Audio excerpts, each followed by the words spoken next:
Hello everyone. We will discuss about in this class conventional and non-conventional sources of energy. ठीक है, इस class में हम ऊर्जा के परंपरागत और गैर परंपरागत स्रोत के बारे में हम डिस्कस करेंगे। इसके पहले हम सबसे पहले आपको बता दें कि एनर्जी क्या होती है, ठीक है, और इसका क्या इम्पोर्टेंस है। ठीक है, तो हम इसमें बता दें आपको कि एनर्जी जो होती है ये मशीन या यंत्रों को चलाने के लिए एक प्रकार की ऊर्जा होती है। मशीनों या यंत्रों को चलाने के लिए एक आवश्यक घटक होता है। ठीक है, ऊर्जा के बिना किसी भी कार्य को करना संभव नहीं है। ठीक है, ऊर्जा का शाब्दिक अर्थ होता है वर्क डन कैपेसिटी। ठीक है, कार्य संपादन क्षमता, कार्य करने की क्षमता को ही हम ऊर्जा कहते हैं, ऐसा आप डिफाइन कर सकते हैं। ठीक है, ऊर्जा के बिना किसी भी कार्य को संभव नहीं होता है। ठीक है, अर्थ में जो जीवन है ऊर्जा के कारण ही संभव है। ठीक है, अर्थ ब्रह्मांड और की बात की जाए या अर्थ के ब्रह्मांड के अस्तित्व की बात की जाए तो ये ऊर्जा के कारण ही संभव है। ठीक है, तो ऊर्जा का बहुत मेन इम्पोर्टेंट रोल होता है, क्योंकि जो जीव जंतुओं के उद्भव के लिए पृथ्वी में समेत सभी प्रकार के प्लैनेट्स या सैटेलाइट के निर्माण की बात की जाए, सभी जगह हमें ऊर्जा की आवश्यकता होती है। या फिर हम प्लैनेट के किसी सैटेलाइट के द्वारा जो रिवॉल्यूशन होता है वो भी ऊर्जा के कारण ही संभव होता है, ऊर्जा के कारण ही वो उसका परिक्रमण करते हैं। ठीक है, तो हम यहाँ पर बात कर रहे थे कि कन्वेंशनल और नॉन कन्वेंशनल सोर्सेज क्या होते हैं, तो चलिए इनके बारे में हम आगे देखते हैं। तो देखते हैं, जैसे introduction, energy one of the most important component of economic infrastructure. ठीक है, तो ऊर्जा आर्थिक बुनियादी ढांचे का एक महत्वपूर्ण घटक होता है।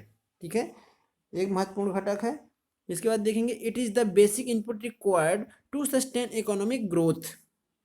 ठीक है, ये आर्थिक विकास को बनाए रखने के लिए एक आवश्यक मूल इनपुट होता है। ठीक है, there is direct relation between the level of economic development and per capita energy consumption. ठीक है, आर्थिक स्तर के बीच जो हमारा यहाँ पर जो एनर्जी होती है ये level economic development and per capita energy consumption. ठीक है, लेवल ऑफ इकोनॉमिक आर्थिक विकास और ऊर्जा खपत का डायरेक्ट रिलेशन होता है। जितना अधिक आप एनर्जी कंजप्शन हो रहा है उतना ही अधिक आपका डेवलपमेंट जो इकोनॉमिक डेवलपमेंट होता है वो उतना ही अधिक होगा। फिर देखेंगे आप यहाँ पर, simply speaking more developed a country higher is the per capita consumption of energy and the other way around. ठीक है, मतलब जो जितनी डेवलप्ड कंट्री होगी उतना ही अधिक एनर्जी का कंजप्शन करते हैं। ठीक है, डेवलप्ड कंट्रियों में एनर्जी कंजप्शन अधिक होता है, या कह सकते हैं कि एनर्जी कंजप्शन के आधार पे आप उनके विकास की गति को या विकसित देशों को आप पहचान सकते हैं। ठीक है, फिर इंडिया पर capita consumption of energy is only 1/8 of global average. विश्व की जो ऊर्जा खपत है उसका इंडिया, जो विश्व की औसत ऊर्जा खपत है उसका इंडिया 1/8 पार्ट ही एनर्जी कंजप्शन कर रहा है। ठीक है, this indicate that our country has low rate of per capita consumption of energy as compare to developed country. विकसित देशों की तुलना में हम प्रति व्यक्ति ऊर्जा की खपत की बात करें तो हमारे यहाँ बहुत कम ऊर्जा की खपत होती है। इससे हम कह सकते हैं कि अभी हमारा कंट्री डेवलप नहीं हुआ है, अभी डेवलप होने की ओर चल रहा है, डेवलप हो रहा है। ठीक है, मतलब ये अभी डेवलपिंग कंट्री है, डेवलप्ड कंट्री नहीं है। यहाँ पर एनर्जी खपत भी काफ़ी कम है। औसत ऊर्जा खपत का, विश्व की औसत ऊर्जा खपत का 1/8 पार्ट ही यहाँ पर एनर्जी कंजप्शन हो रहा है। ठीक है, इसके बाद में हम बात करेंगे सोर्सेस ऑफ एनर्जी। हम यहाँ पर इसको क्लासीफाई किए हैं, जो कन्वेंशनल एनर्जी और नॉन कन्वेंशनल एनर्जी। ठीक है, यहाँ से देखेंगे ये कन्वेंशनल एनर्जी और नॉन कन्वेंशनल एनर्जी। तो इसको कन्वेंशनल एनर्जी को दो तरीके से क्लासीफाई किया गया है, एक कॉमर्शियल और दूसरा नॉन कॉमर्शियल। ठीक है, फिर इसके बाद में आपको यहाँ पर बताया गया है कि कॉमर्शियल कौन कौन से हैं, जैसे कोल, पेट्रोलियम, इलेक्ट्रिसिटी, ये आपके कॉमर्शियल सोर्सेस ऑफ एनर्जी हैं। और इसके बाद में हम नॉन कॉमर्शियल की बात करें तो फायरवुड और ड्राइड डंग, ठीक है। तो ये आपके नॉन कॉमर्शियल हैं। कॉमर्शियल से तात्पर्य ये है होता है, सबसे पहले हम आपको बता दें कन्वेंशनल सोर्सेज ऑफ एनर्जी क्या होते हैं। तो कन्वेंशनल सोर्सेज ऑफ एनर्जी जो होता है वो ऐसे स्रोत होते हैं जो ऐसे सोर्स होते हैं जो परंपरागत रूप से मतलब काफ़ी समय पहले से ही यूज होते आ रहे हैं, ठीक है। काफ़ी लंबे समय से, काफ़ी पिछले कई दशकों से यूज होते आ रहे हैं, तो उसको हम कन्वेंशनल एनर्जी ऑफ सोर्सेस के नाम से जानते हैं, ठीक है। इसे आप अनवीनीकरणीय ऊर्जा स्रोत के नाम से भी बोल सकते हैं। नवीकरणीय ऊर्जा के स्रोत आप बोल सकते हैं, या नॉन रिन्यूएबल एनर्जी सोर्सेस बोल सकते हैं, ठीक है। ऐसे ऊर्जा के स्रोत होते हैं जिनका आप दोबारा उपयोग नहीं कर सकते हैं। ये उपयोग करने पे ये ख़त्म हो रहे हैं। इनके जो संसाधन हैं, इनकी जो क्वांटिटी है, जो इनकी ये सीमित मात्रा में उपलब्ध होते हैं, ठीक है। यहाँ पर दो प्रकार से क्लासीफाई किया है कि कॉमर्शियल मतलब वे होते हैं, कन्वेंशनल एनर्जी को दो प्रकार से क्लासीफाई किया गया, कॉमर्शियल एंड नॉन कॉमर्शियल, ठीक है। तो कॉमर्शियल की हम बात करें तो ऐसे ऊर्जा के स्रोत जो बाजार में निश्चित मूल्य देकर उपलब्ध होते हैं, जिनको हम मार्केट में खरीद सकते हैं, ठीक है। वाणिज्यिक ऊर्जा के स्रोत कहलाते हैं, कॉमर्शियल एनर्जी के स्रोत होते हैं, ठीक है। जैसे कि बिजली की बात की जाए, इलेक्ट्रिसिटी, कोल की बात की जाए, पेट्रोलियम की बात की जाए, तो ये आपके कॉमर्शियल एनर्जी के स्रोत होते हैं जो आप इनको मार्केट में परचेज कर सकते हैं, ठीक है। नॉन कॉमर्शियल वे ऊर्जा के स्रोत होते हैं जिनको हम बाजार में खरीद नहीं सकते, या ये किसी कीमत पर मार्केट में अवेलेबल नहीं होते हैं। ऐसे स्रोत को हम नॉन कमर्शियल के नाम से जानते हैं, ठीक है। जैसे कि फायरवुड, ठीक है, फायरवुड हो गया, ड्राई डंग हो गया, जो सूखा गोबर होता है, तो इसे हम मार्केट में नहीं खरीद सकते हैं, ये नॉन कमर्शियल के अंतर्गत आते हैं, ठीक है। फिर इसके बाद में हम non conventional source of energy के बारे में बात करेंगे। तो ऐसे ऊर्जा के स्रोत जो लंबे समय से जिनका उपयोग नहीं हो रहा है, अभी कुछ सालों में इनका प्रचलन आया है, तो इस प्रकार के स्रोत को हम नॉन कन्वेंशनल या गैर परंपरागत ऊर्जा के स्रोत के नाम से हम जानते हैं, ठीक है। Non conventional sources of energy, ठीक है, जैसे कि solar energy, wind energy, tidal energy, bio energy, energy from urban waste, ठीक है। तो ये हमें ऊर्जा के गैर परंपरागत स्रोत हैं। इसे आप रिन्यूएबल एनर्जी सोर्सेज भी कह सकते हैं, ठीक है। ऐसे ऊर्जा के स्रोत जिन्हें आप बार बार उपयोग करने पर उपयोग कर सकते हैं, ठीक है। ऊर्जा के नवीकरणीय स्रोत या non conventional sources of energy के नाम से हम जानते हैं, ठीक है। तो ये हमने आपको बता दिया कि सोलर एनर्जी हो गया, wind energy, terror energy, bio energy, energy from urban waste, ठीक है। इसके बाद हम बात करेंगे एनर्जी कंजप्शन इन इंडिया। तो यहाँ पर आपको एक फिगर दिखाया गया है, ठीक है। तो इसमें आपको बताया गया है कि किस प्रकार से किसका कितना भागीदारी है इंडिया में एनर्जी कंजप्शन का, ठीक है। ऊर्जा के खपत का इंडिया में कौन कितना भागीदारी दे रहा है। तो देखिए, जैसे पेट्रोलियम की बात करें तो पेट्रोलियम का आप यहाँ पर देखोगे तो ये पेट्रोलियम 26, ठीक है। तो टोटल एनर्जी कंजप्शन का 26% हमारा पेट्रोलियम से एनर्जी प्राप्त हो रही है, ठीक है। इंडिया में 26% एनर्जी के रूप पेट्रोलियम को एनर्जी के रूप में उपयोग किया जा रहा है। इसके बाद में हम नेचुरल गैस की बात करेंगे तो नेचुरल गैस की इंडिया में एनर्जी कंजप्शन की 7% की ही भागीदारी है, ठीक है। नेचुरल गैस 7% की भागीदारी इंडिया में दे रहा है। फिर इसके बाद में हम कोल की बात करेंगे तो कोल जो है, कोल 48% एनर्जी कंजप्शन में इसकी भागीदारी है। एनर्जी के मतलब कोल के रूप में एनर्जी को लिया जा रहा है। कोल से हम एनर्जी को 48% प्राप्त कर रहे हैं, ठीक है। जितना भी हमें एनर्जी की आवश्यकता है उसका 48% कोल के द्वारा हमें प्राप्त हो रही है, ठीक है। फिर इसके बाद में आप देखेंगे इलेक्ट्रिसिटी से 5% ही हमें एनर्जी प्राप्त हो रही है। इलेक्ट्रिसिटी से 5%, हालांकि आज के समय में इलेक्ट्रिसिटी से हम इलेक्ट्रिसिटी का ज़्यादा उपयोग कर रहे हैं, दिन प्रतिदिन इलेक्ट्रिसिटी का उपयोग बढ़ रहा है और उसकी ओर हम बढ़ रहे हैं, ठीक है। कई प्रकार के जो हमारे मशीन हैं जो मैकेनिकल एनर्जी पे वर्क कर रहे थे, आज वो भी इलेक्ट्रिकल एनर्जी की ओर बढ़ रहे हैं और इलेक्ट्रिकल एनर्जी का ही कंजप्शन कर रहे हैं, ठीक है। फिर यदि हम non conventional sources of energy की बात करें तो ये हमारा एनर्जी कंजप्शन में 14% का 14% की भागीदारी दे रहा है। तो इस प्रकार से ये आपका ग्राफ है जो दिखाया गया है कि कितना किसकी कितनी भागीदारी है। ठीक है, इसके बाद में हम आगे डिस्कस करेंगे कन्वेंशनल एनर्जी। ठीक है, these sources of energy are also called non renewable sources. ठीक है, इस प्रकार की एनर्जी को हम नॉन रिन्यूएबल सोर्सेज के नाम से भी जानते हैं। ठीक है, ऐसे ऊर्जा के स्रोत जिन्हें हम दोबारा उपयोग नहीं कर सकते हैं, इनका एक बार उपयोग होने के बाद में ये ख़त्म हो जाते हैं, तो इसको हम नॉन रिन्यूएबल एनर्जी या नॉन रिन्यूएबल सोर्सेज के नाम से जानते हैं।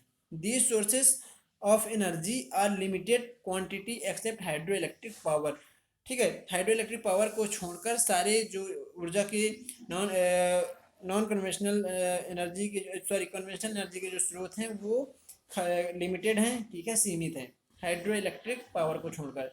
These are further classified as commercial and non commercial energy. इसको दो प्रकार से क्लासीफाई किया गया है। ऊर्जा के जो आपका व्यापारिक, वाणिज्यिक या गैर वाणिज्यिक बोल सकते हैं, commercial and non commercial energy sources.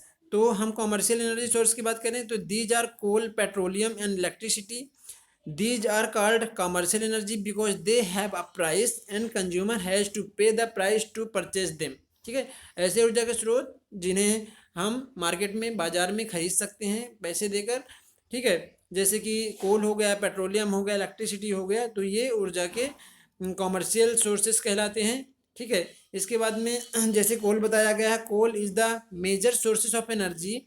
Coal reserves in India is one of the largest in the world. ठीक है, is on April 1st 2014 India had 301.56 billion metric tons of the resources. The production of coal was 532.69 million metric ton in 2010-11। ठीक है, तो कोल ऊर्जा का प्रमुख स्रोत है। ठीक है, भारत में कोयले का भंडारण बहुत अधिक है, दुनिया में सबसे अधिक काफ़ी अधिक भंडारण है।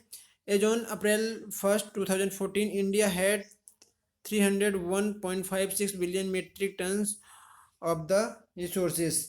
ठीक है, 1 अप्रैल 2014 को भारत में 301.51 बिलियन मीट्रिक टन जो कोल का संसाधन कोल था। ठीक है, कोयले का उत्पादन 532.69 मिलियन मीट्रिक टन 2010-11 में इसका उत्पादन हुआ था।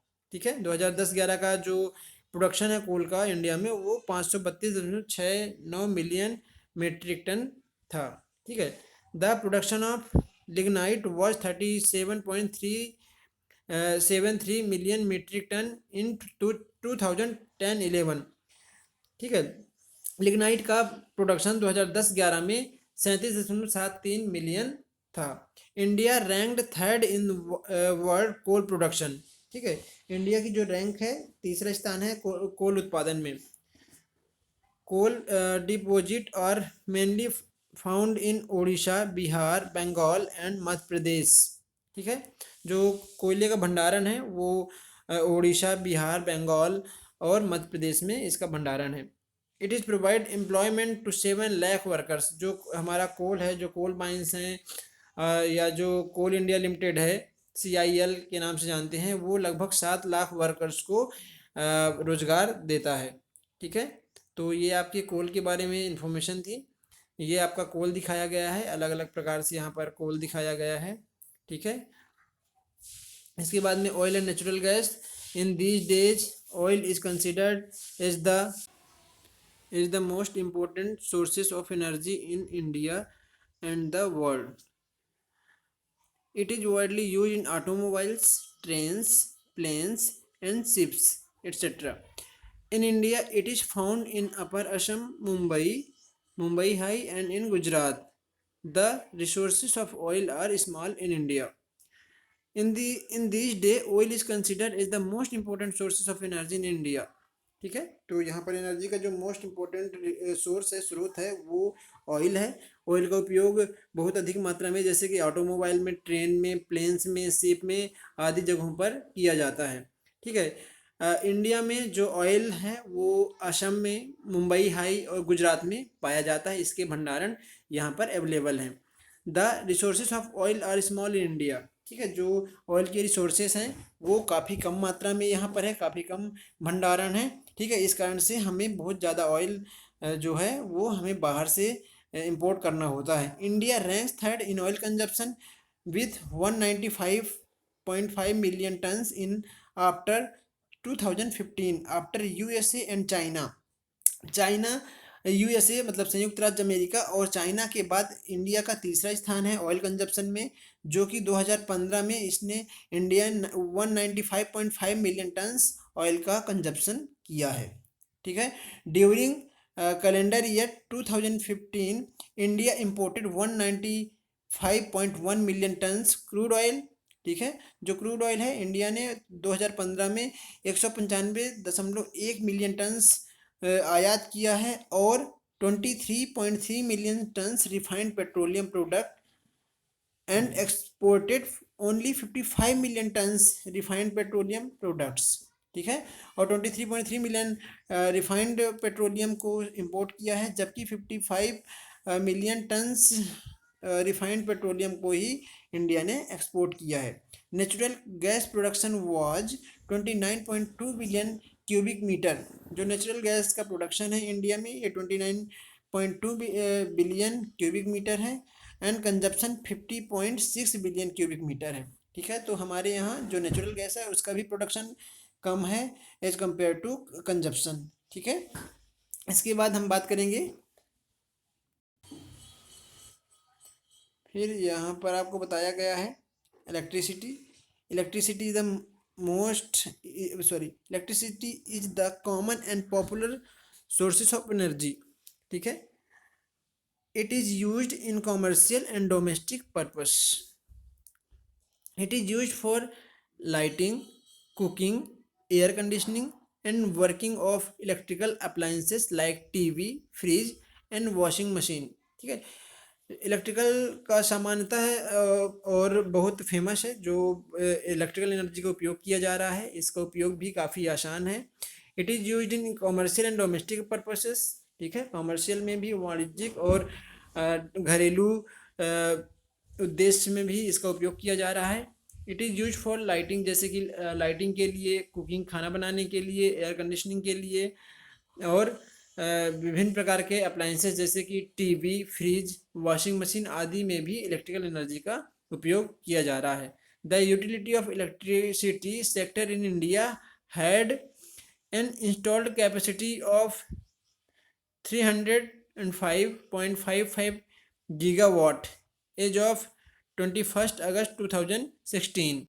ठीक है, तो जो एनर्जी आपके जो कैपेसिटी है वो इलेक्ट्रिकल एनर्जी कैपेसिटी जो है वो 305.55 गीगावाट 31 अगस्त 2016 तक ये इंडिया में इंस्टॉल्ड है।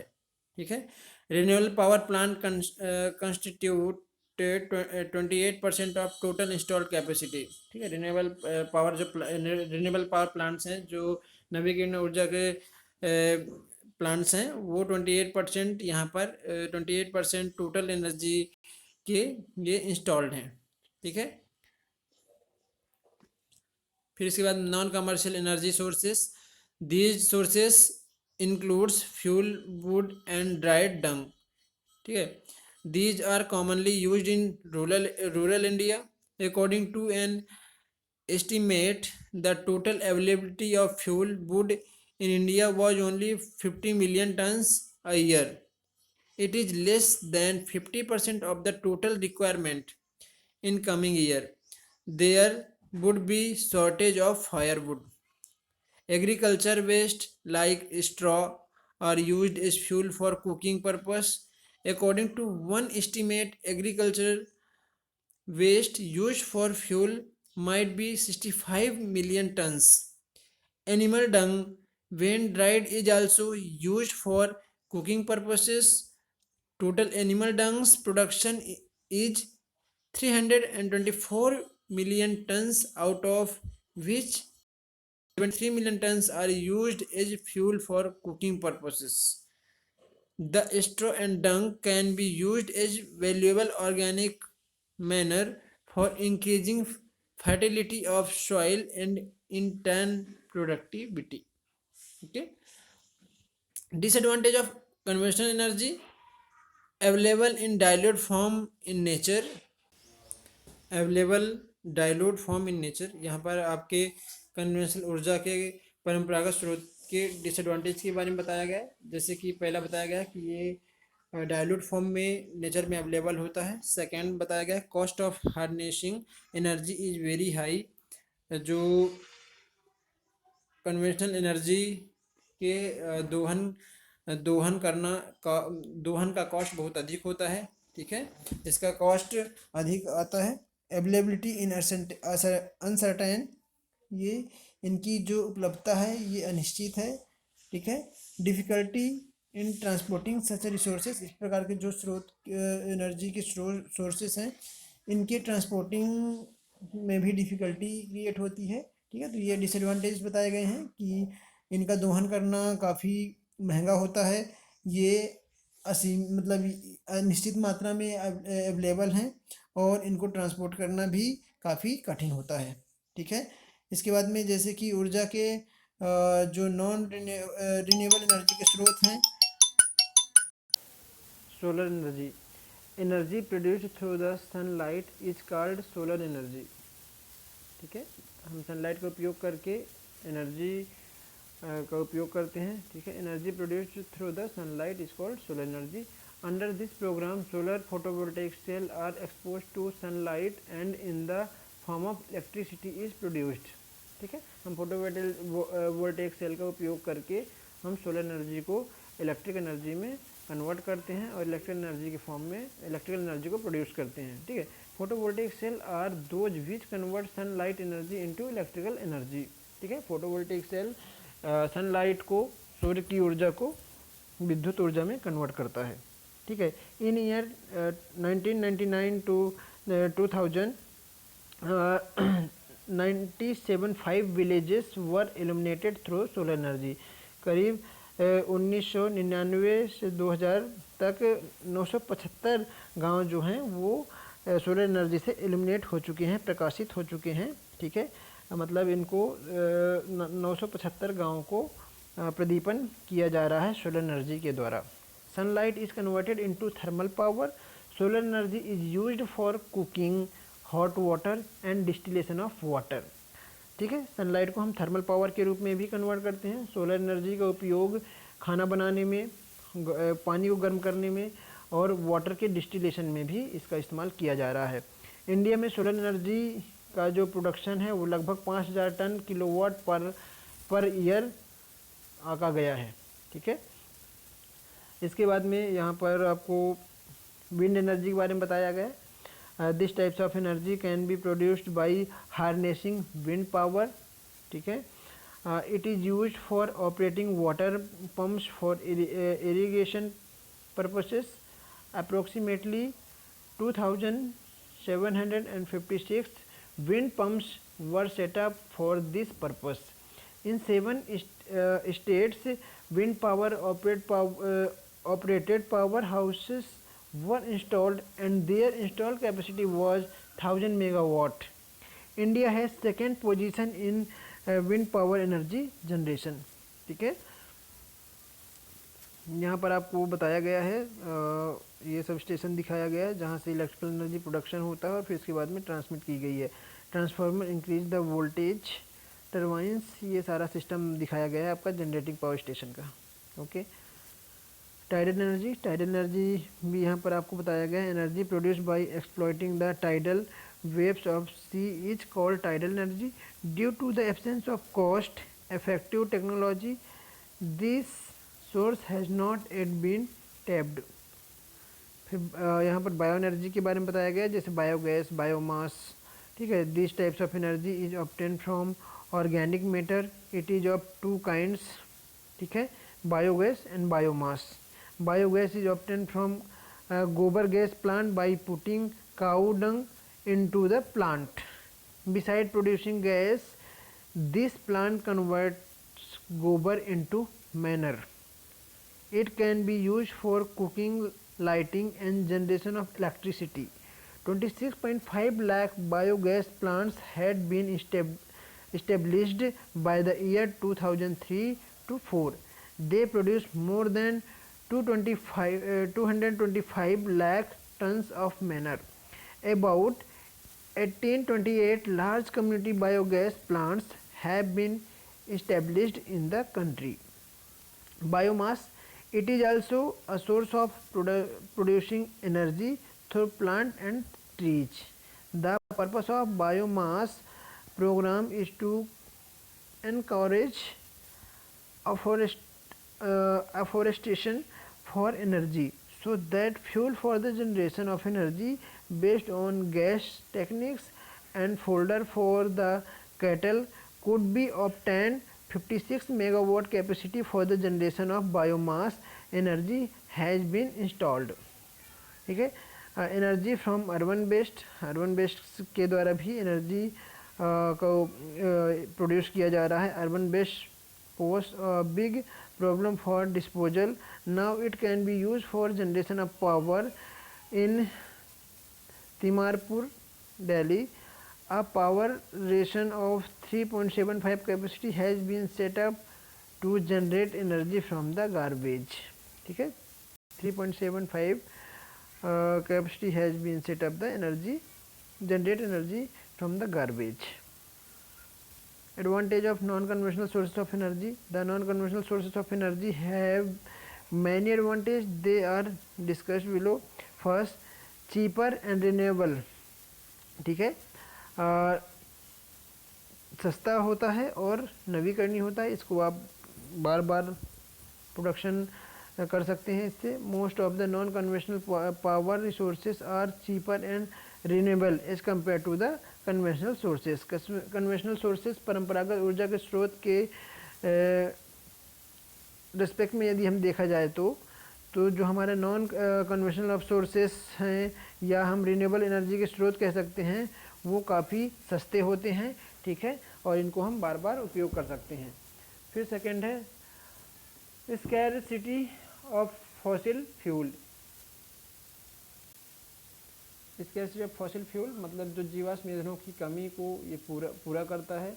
The overall limitation in scarcity of fossil fuel has given rise to the urgent need for exploitation alternative energy sources. ठीक है, ये ऊर्जा के जो स्रोत का अल्टरनेटिव प्रोवाइड करता है. यहाँ पर जो फॉसिल फ्यूल कन्वेंशनल एनर्जी स्रोत में जो यूज होते हैं, जिस कारण वो उनका भंडारण लिमिटेड होने के कारण वो ख़त्म होने की कगार पे हैं, तो हम non conventional sources of energy का उपयोग करके हम उनके जो ख़त्म होने की ओर जो बढ़ रहे हैं उनको हम कंट्रोल कर सकते हैं. ठीक है. थर्ड है रूरल एनर्जी नीड. ठीक है, ग्रामीण ऊर्जा की जो आवश्यकता है. कई बार क्या होता है कि locally available non conventional and renewable power resources can meet localised rural energy need with minimum transportation cost. ठीक है, जहाँ पर हम जो ऊर्जा के परंपरागत स्रोत अवेलेबल नहीं है, एनर्जी अवेलेबल नहीं है, तो वहाँ पर हम नॉन कन्वेंशनल सोर्सेज का उपयोग आसानी से कर सकते हैं, जहाँ पर कि किसी प्रकार के ट्रांसपोर्टेशन की भी चार्ज नहीं लगता है. हम सोलर एनर्जी का उपयोग करके या बायोगैस बायोमास एनर्जी का उपयोग करके हम वहाँ पर नॉन कन्वेंशनल सोर्स को प्रोवाइड करा सकते हैं. ठीक है. फिर फोर्थ देखेंगे इन एग्जॉस्टिबल एंड एनवायरमेंटल फ्रेंडली. जो हमारे नॉन कन्वेंशनल सोर्सेज हैं एनर्जी के, वो पर्यावरण के फ्रेंडली भी होते हैं और ये अटूट अधिक मात्रा में अवेलेबल है. Power from non conventional and renewable is a must in order to reduce carbon dioxide emission of the coal based power plant. It is inexhaustible in nature and environmental friendly. तो ये environmental friendly है, environment के अनुकूल है. ये किसी प्रकार का कि जो टॉक्सिस जो गैसेस हैं, कार्बन डाइऑक्साइड, कार्बन मोनोऑक्साइड या नाइट्रोजन के ऑक्साइड या सल्फर के ऑक्साइड की हम बात करें, तो ये किसी प्रकार के फ्लू गैसेस नहीं छोड़ती हैं, जिसके कारण हमारा इन्वायरमेंट भी काफ़ी स्वच्छ होता है. ठीक है, तो थैंक यू सो मच.